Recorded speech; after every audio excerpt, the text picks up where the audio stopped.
మనోజ్, నువ్వు నా బిడ్డవి.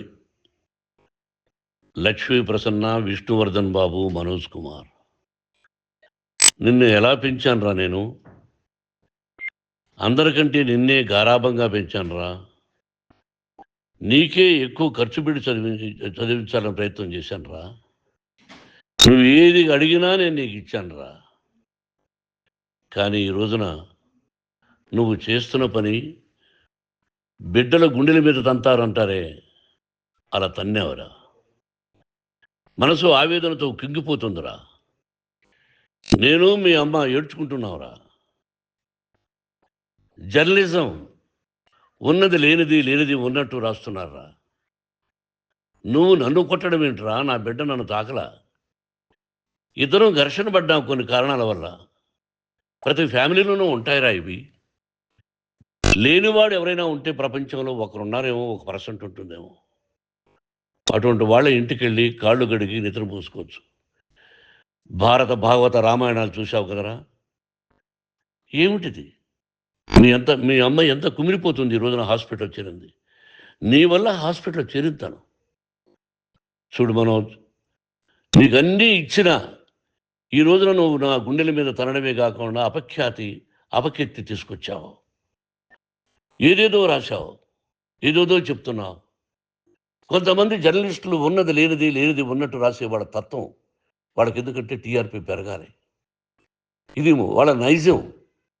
మనం మార్చలేము. వాళ్ళందరి మీద మన కోర్టుకు వెళ్ళలేము. వాక్ స్వాతంత్రం అంటారు, ప్రజాస్వామ్యం అంటారు. ప్రజాస్వామ్యంలో కూడా కొన్ని హద్దులు ఉన్నాయి.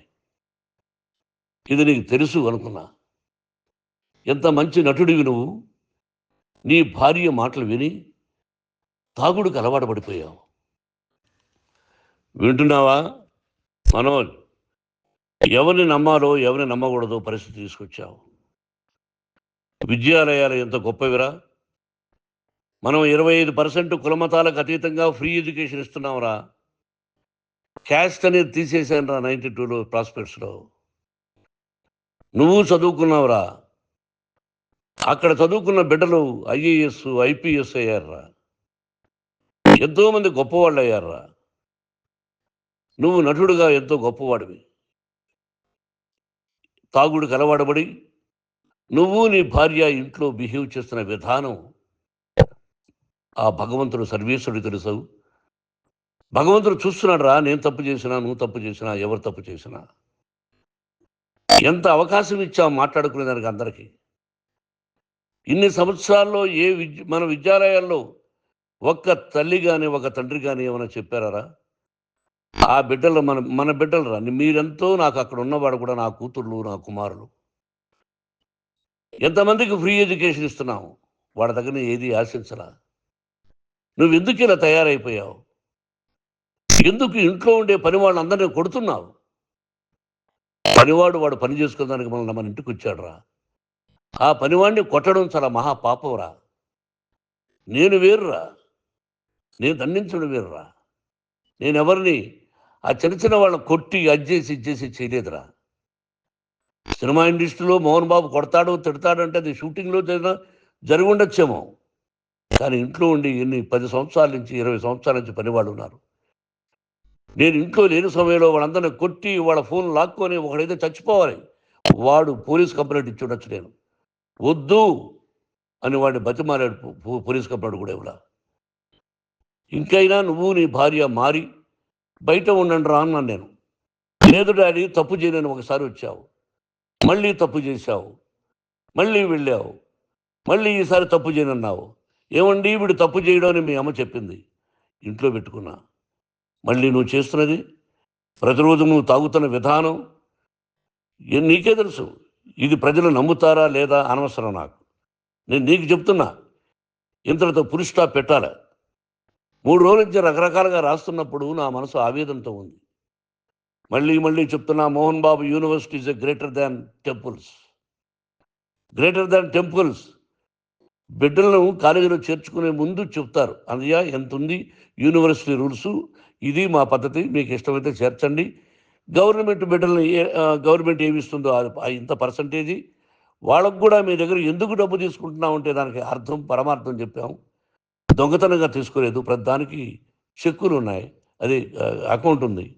దానిలో తప్పులు జరిగితే డిపార్ట్మెంట్ ఉంది. కాలేజీలో ఇంకేదైనా తప్పు జరిగితే గవర్నమెంట్ ఉంది. ఇవన్నీ నీకు తెలుసు. ఈ రోజున ప్రపంచంలోనే నంబర్ 1గా చేయాలని మీ అన్న కష్టపడి ఇతర దేశాల్లో నంబర్ 1 యూనివర్సిటీ టైఅప్ చేశాడు. ఈ రోజు నువ్వు చేసిన విధానం ఏమిటి? నువ్వే ఒకప్పుడు నాకు ఇవి ఏమొద్దు నేను యాక్టింగ్ అన్నావు. ఈ రోజున ఏం చేస్తున్నావు? విద్యాలయాల మీద పడ్డావు. తల్లిదండ్రులు చాలా గొప్పవాళ్ళరా. కొంతమందికి డబ్బు కట్టలేకపోవచ్చు, కట్టని వాళ్ళకు కొంత సహాయం చేసాం. అంతా సహాయం చేయలేము. బ్యాంకుల్లో డబ్బు కట్టాలి, లెక్చరర్స్కి డబ్బులు ఇవ్వాలి, యూనివర్సిటీ బ్రహ్మాండంగా నడపాలంటే మంచి లెక్చరర్స్ కావాలి. ఇవన్నీ తెలిసి చేస్తున్నావురా 32, 33 సంవత్సరాల నుంచి. అది పక్కన పెడితే అందరినీ కొట్టడానికి వస్తావు. మీ అన్నం తిడతావు. ఒక వ్యక్తి వినయ్ గారనే ఆయన వ్యక్తి హెల్ప్ చేయడానికి వస్తే ఆ వినయ్ ఎవరు లజ్జాగుడికి చంపేస్తాను వాడు అన్నావు. ఇవన్నీ ఎంత తప్పురా? అంటే మీ నాన్నగారికి ఎవరు సహాయం చేయడానికి వస్తే వాళ్ళందరినీ లజ్జాగుడుకులు అంటావు, చంపేస్తానంటావు. మీ అన్నను చంపేస్తానన్నావు. చంపరా చూద్దాం మీ అన్న. నేనే అన్నా. తాకరా నీ ధైర్యం ఉంటే అన్నా. ఎంతమందిని చంపాలనుకుంటున్నావు? ఎంతమందిని చేయాలనుకుంటున్నావు? నువ్వు ఏం సాధించాలనుకుంటున్నావు? ఆలోచించుకో. ఈ ఇంట్లోకి అడుగు పెట్టడానికి నీకు అధికారం లేదు. ఇది నా కష్టార్జితం. మా నాన్నగారు 10 రూపాయలు 10 పైసలు కూడా ఇవ్వలేదురా. మంచి జన్మనిచ్చాడు మా నాన్నగారు. మద్రాసుకు వెళ్ళి వీధుల్లో అడుగు తిన్నాను రా. ఒక పూట కూడా భోజనం లేకుండా అడుగు తిన్నాను రా. న్యాయంగా మోహన్ బాబు తిడతాడు కొడతాడంటారు కానీ మోసగడనం లేదురా. నీట్ పార్లమెంటేరియన్గా బయట వచ్చాను రా. నువ్వు నా పరువు ప్రఖ్యాతులు మంట కలిపావు. ఏమిటి నేను చేసిన అన్యాయం? నీకు జన్మనిచ్చాను, అదా నేను చేసిన పాపం. అందుకే ఇది నా ఇల్లు అన్నావు. నువ్వు నీ ఇల్లు కాదు. నీ కష్టార్జితంతో నువ్వు సంపాదించుకున్న ఇల్లు నీది. ఇది నా డబ్బు, నా కష్టార్జితం. నా కష్టార్జితంలో నేను పిలిస్తేనే మీరు ఇంట్లోకి రావాలి. అటువంటిది పోగొట్టుకున్నావు నువ్వు. ఆస్తులు అంటావా? ముగ్గురికి సమానంగా రాయాలా లేదా అది నా ఇష్టం. ఆస్తులు ఇస్తానా, లేకపోతే గంగపాలు చేస్తానా, లేకపోతే ఎవరికైనా దానధర్మాలు చేస్తానా, అది నాకు సంబంధించిందిరా. నా కష్టార్జితం రా. మీరు చేస్తున్న విధానం గుణగణాలు కావాలరా. మందు తాగచ్చురా. ఎంత తాగాలి? నేను కూడా 1 or 2 పెగ్స్ తీసుకుంటా. ఇది తప్పు కాదు, జనానికి తెలియాలి. నా డబ్బు ఇది. తాగి ఎవరిని కొట్లా, తాగి నేను తింటున్నా. అది ప్రజలకు అక్కర్లా. నేను తప్పు చేస్తేనే ప్రజలకు కావాలా. ఇవన్నీ ఉన్నాయిరా. ఇవన్నీ తెలుసుకో. జర్నలిస్ట్ సోదరులారా, మీకు నా గతాన్ని తెలుసు, నా భవిష్యత్తు, నేను ఎక్కడి నుంచి వచ్చాను కూడా మీకు తెలుసు. ఈ రోజున మీరు రాస్తున్న విధానం, నా బిడ్డ నన్ను కొట్టాడన్నారు. ఎంత తప్పు! ఈ రోజున నా బిడ్డ మీద కోపంతో అవును చెప్పచ్చు. కాదు, వాడు నా మీద చెయ్యెత్తలేదు. నేను ఘర్షణ పడ్డాం. ఘర్షణ వేరు, కొట్టుకోవడం వేరు. గాయాలతో హాస్పిటల్కి వచ్చి కుంటుకుంటుగా నడిచాడు. మళ్ళీ ఏమని పోలీస్ స్టేషన్కి వెళ్ళి చెప్పాడు. ఎవరో 2 ఉన్నారు, వాళ్ళిద్దరూ నా మీద దాడి చేశారన్నాడు. నా ఇంట్లో పనిచేస్తున్న వ్యక్తుల గురించి పోలీస్ స్టేషన్కి వెళ్ళి చెప్పవలసిన అవసరం అతనికి లేదు, హక్కు లేదు. పోలీస్ డిపార్ట్మెంట్ కూడా తెలుసుకోవాల్సిన విషయం. నా ఇంట్లో ఉండే వర్కర్స్ మీద నేను కంప్లైంట్ ఇవ్వాలి. నువ్వు పర్మిషన్ లేకుండా నా ఇంట్లోకి నువ్వు చొరబడి ఇల్లు నాదంటూ ఇంట్లో పనిచేస్తున్న వర్కర్స్ మీద కంప్లైంట్ ఇచ్చావు. అది ఎంతవరకు పోలీసు న్యాయమో రూల్సో చూద్దాం.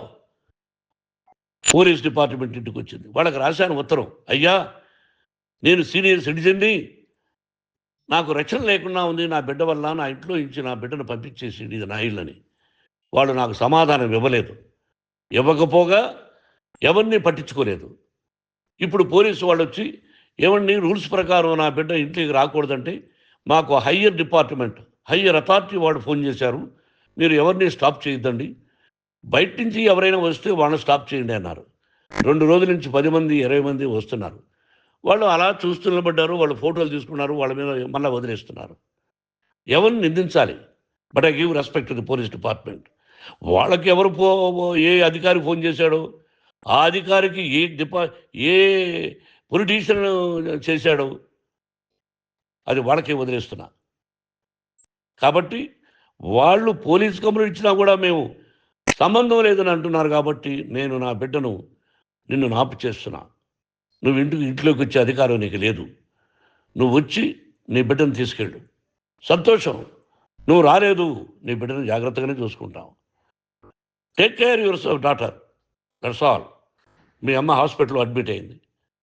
రేపో ఎల్లుండో మీ అమ్మను పిలిపించి బాగైన తర్వాత ఇదిగో నువ్వు నీ కొడుకు బిడ్డను తీసుకెళ్ళి వాడికి అప్పచెప్పని చెప్తాను పోలీసు వాళ్ళ ఆధ్వర్యంలో. ఇది 100% జర్నలిస్టు సోదరులారా, పులి స్టాప్ పెట్టండి. మీకు కుటుంబాలు ఉన్నాయి, మీ యజమానులకు కుటుంబాలు ఉన్నాయి. మీ కుటుంబాల విషయాలు, మీ యజమానుల కుటుంబాల విషయాలు మేము ఎవరు జోక్యం కలుగు చేసుకోవాలా. మేము నటీనటులం. మాది తప్పుంటే నటుడుగా నన్ను ఫెయిల్యూర్ అని రాయండి, నా నటన బాగలేకపోతే రాయండి. బట్ ఇంటి లోపల సందులో నుంచి చూస్తూ తప్పు చేస్తున్నామని ఉన్నది లేనిది ఉన్నట్టు రాయకండి. మీకు నా హృదయపూర్వక నమస్కారాలు. ఇన్ని రోజులు హృదయపూర్వకంగా ఎంకరేజ్మెంట్ చేశారు. ఆ ఎంకరేజ్మెంట్కు నమస్కారం చేసుకుంటూ I love you all. I love you police department. మీరు న్యాయంగా ధర్మంగా నడుచుకోండి, ఎవరికి తొత్తుల్లాగా ఉండొద్దండి అని మనవి చేసుకుంటూ నేను సెలవు తీసుకుంటాను. Thank you very much for all the journalist. ఇక్కడ పులి స్టాప్ పెట్టండి, పులి స్టాప్ పెట్టండి. Thank you very much.